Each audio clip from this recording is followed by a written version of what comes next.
Friends, మీ మొబైల్‌లో SIM card లేదు. Internet లేదు. అసలు సిమ్ కార్డే లేకపోతే ఇంటర్నెట్ ఎలా వస్తదనుకోవచ్చు. కాపోతే వైఫై కనెక్షన్ కూడా లేదనమాట. ఏమి లేకపోయినా సరే మీ మొబైల్‌లో ఇంటర్నెట్ వస్తే ఎలా ఉంటుంది? నీదేం పోయింది బానే జెప్తావు. అదెలా సాధ్యమైద్దని జెప్పి మీరు అనుకోవచ్చు. కాకపోతే ఇంక ఎన్నో రోజులు లేదు. 4 రోజులు మాత్రమే ఉంది. మనం ఈ అద్భుతాన్నయితే చూడబోతున్నాము. సో 2 సంవత్సరాల క్రితమే ఈ టెక్నాలజీని సంఖ్య ల్యాబ్స్ అండ్ ఐఐటీ కాన్పూర్ వీళ్ళిద్దరూ కొలాబరేట్ అయ్యి D2M అంటే direct to mobile technology develop చేశారు. మన ఇండియాలో చాలా సిటీస్‌లో సో దీని టెస్ట్ కూడా అయితే చేశారు.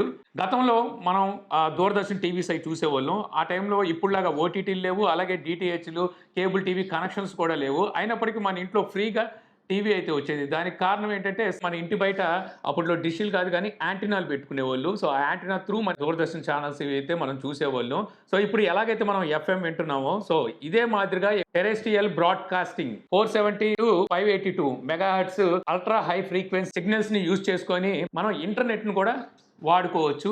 దీని ద్వారా మనం ఓటీటీ అలాగే లైవ్ టీవీసు, వీడియోసు, ఆడియోసు అలాగే టెక్స్ట్ మెసేజెస్‌ని కూడా పంపించుకోవచ్చనమాట. ఇంకా కాల్స్ గురించి అయితే ఏమీ తెలీదు. దీన్నే ఇంకొంచెం రెడ్యూస్ చేస్తే కాల్స్ కూడా మనం మాట్లాడుకునే సదుపాయం వస్తుందని చెప్పి అయితే తెలుస్తుంది. సో మరి ఈ టెక్నాలజీ అనేది ఎవరు తీసుకొస్తున్నారు? ఎప్పుడు తీసుకొస్తున్నారని మాట్లాడుకుంటే సో ముందుగా ఇప్పుడైతే నోకియా దీన్నైతే అనౌన్స్ చేయబోతుందనమాట. నోకియా అంటే మీకు అర్థమవుద్దని చెప్తున్నాను. మామూలుగా హెచ్ఎండీ అనమాట తీసుకొస్తుంది హెచ్ఎండీ బ్రాండ్‌లో. కాకపోతే మనకు అర్థమవుతదని చెప్పి అందరికీ నేను నోకియా అని చెప్తున్నాను. మే 1 నుంచి 4 తారీఖు వరకు వేవ్స్ 2025 అయితే జరగబోతున్నాయి. అంటే world audio visual and entertainment summit. ఈ సమ్మిట్ ముంబైలో జియో వరల్డ్ సెంటర్‌లో 1 తారీఖు నుంచి 4 తారీఖు వరకు జరగబోతుంది. ఇక్కడ నోకియా ఈ మొబైల్‌ని అయితే అనౌన్స్ చేయబోతుంది. ఈ మొబైల్‌లో మనకి D2M ఫీచర్ అయితే ఉండబోతుందనమాట. సో ఈ ఫీచర్ ద్వారా మనం వితౌట్ ఇంటర్నెట్ యాక్సెస్ చేయొచ్చు.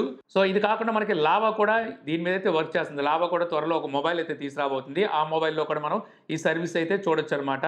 అంటే సిమ్ కార్డ్ లేకపోయినా సరే మనం టీవీస్ ఇయన్నీ అయితే చూసుకోవచ్చు. యాక్చువల్‌గా ఇప్పుడు మనం చూసుకుంటే మనం ఇంటర్నెట్ యాక్సెస్ చేయాలంటే ఖచ్చితంగా డేటా అయితే ఉండాల్సిందే మన మొబైల్‌లో. దానికోసం రీచార్జ్ అయితే చేసుకోవాలి. చాలామందికి ఇంటర్నెట్‌తో అవసరం లేకపోయినా ఏదైనా ఒక వీడియోస్ ఏమైనా చూడాలంటే యూట్యూబ్‌లో ఏమైనా న్యూస్ అయి చూడాలన్నా సరే సో వాళ్ళు బ్రౌజింగ్ చేయకపోయినా సరే ఇంటర్నెట్ వాడేవాళ్ళు ఉంటారు. సపోజ్ మా మామయ్య ఉన్నాడు. సో అతనికి వాట్సాప్ అంటేనే ఏంటో తెలీదు. ఇంకా బ్రౌజింగ్ ఏం చేస్తాడు?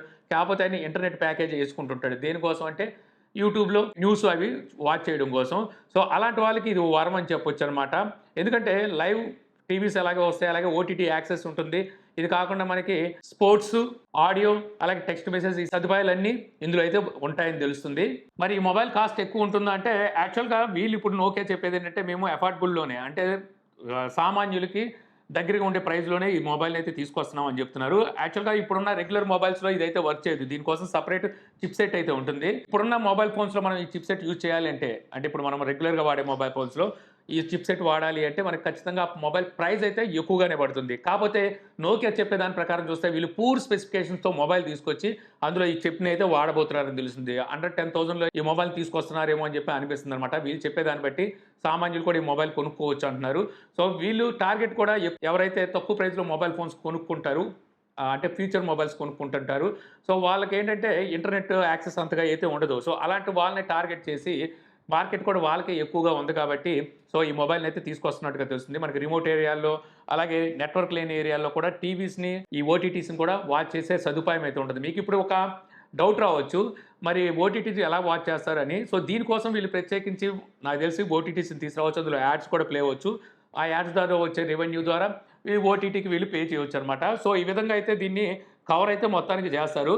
ఇక ఈ టెక్నాలజీలో ఉన్న బెస్ట్ ఫీచర్స్ ఏంటంటే ఏదైనా ఇన్ఫర్మేషన్ నేరుగా ప్రసారం అవుతుంది. ఇంటర్నెట్ డేటా కనెక్షన్ కూడా అవసరం ఉండదు. ఇక మరోటి లో లేటెన్సీ. ఏదైనా లైవ్ కంటెంట్ ఉంటే సో లేటెన్సీ లేకుండా తొందరగా మనకి అందుతుంది. ఈ టెక్నాలజీ ద్వారా మనం అత్యవసరమైన అలర్ట్స్ ని కూడా పంపించుకోవచ్చు. అంటే ప్రకృతి వైపరీత్యాలు అవి జరుగుతుంటాయి కదా. అలాంటప్పుడు అలర్ట్ చేయడం కోసం ఈ టెక్నాలజీ బాగా యూజ్ అవుతుందన్నమాట. సో ప్రస్తుతానికి వీళ్ళు ఎదుర్కొంటున్న ఛాలెంజెస్‌లో చూస్తే మెయిన్‌లీ నెట్వర్క్ ఆపరేటర్స్ అనమాట. అంటే వాళ్ళకే కదా ముందు దెబ్బ. డేటా ప్యాకేజ్ అయితే ఖచ్చితంగా చాలామంది ఏడ్చుకోవడం మానేస్తారు. సో ఈ మొబైల్స్ గనుక మార్కెట్‌లోకి వచ్చేస్తే సో దానివల్ల వాళ్ళతో అయితే కొంచెం సవాలైతే ఎదుర్కోవాల్సి వస్తుంది. ముందు బుజ్జగించాలి. ఎందుకంటే వేల కోట్లు, లక్షల కోట్లు పెట్టి 5G సెక్టార్స్‌ని కూడా కొనుక్కున్నారు. సో అది కొంచెం దెబ్బే అని చెప్పొచ్చు. మరోటి ఈ చిప్ కాస్ట్ అనేది కొంచెం ఎక్కువ పడుతుందనమాట. ప్రతి మొబైల్‌లోనూ ఈ చిప్ సెట్‌ని అయితే ఇన్‌స్టాల్ చేయాలంటే అంటే అమర్చాలంటే. సో ఆ విషయంలో మనకి మొబైల్ కాస్ట్‌లు ఇప్పుడున్న మొబైల్ కాస్ట్ రూ. 10,000 వచ్చే మొబైల్ కాస్ట్ అప్పుడు రూ. 15,000 అవ్వచ్చు. అలాగే రూ. 20,000 వచ్చే మొబైల్ 30,000 అవ్వచ్చు. సో చెప్పలేం. ఇంకా బెనిఫిట్స్ విషయానికి వస్తే డిజిటల్ ట్రాన్స్ఫర్మేషన్ స్పీడ్‌గా ఉంటుంది. ఇంటర్నెట్ లేని ప్లేసెస్‌లో కూడా ఈ టెక్నాలజీ అందుబాటులో ఉంటుంది.